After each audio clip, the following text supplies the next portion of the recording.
விஜய் அரசியலுக்கு வருவதால் நாம் தமிழர் கட்சிக்கு எந்த பாதிப்பும் இல்லை என்று அக்கட்சியின் தலைமை ஒருங்கிணைப்பாளர் சீமான் தெரிவித்துள்ளார். புதுக்கோட்டை சத்தியமூர்த்தி நகரில் நாம் தமிழர் கட்சியின் கலந்தாய்வு கூட்டம் சீமான் தலைமையில் நடைபெற்றது.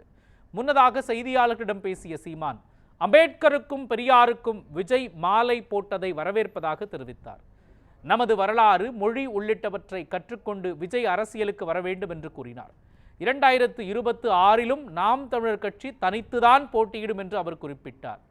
ஆட்சியில் பங்கு தர முடியாது என்று கூறும் கட்சிகள் தனித்து நின்று தேர்தலில் சந்தித்து வெற்றி பெற வேண்டும் என்றும் சீமான் வலியுறுத்தினார். சீமானோட கொள்கையை ஏற்று அவர் தலைமையை ஏற்று எந்த கட்சியும் வரலனாலும் தலிச்சுதான் போட்டினே எடுத்துக்கலாம்.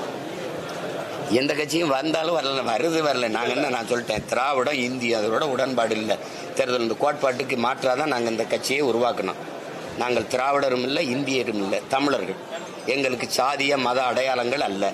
எங்களுக்கு நாங்கள் தமிழ் தேசியர் என்பதுதான் எங்களுக்கு அடையாளம். எதில் இந்த கருத்தியல்ல உறுதியா நின்று நான் தனிச்சு தான் போட்டிடுவேன்.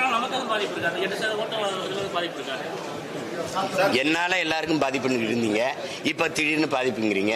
எனக்கு நல்லா இருக்கு, எந்த பாதிப்பும் கிடையாது.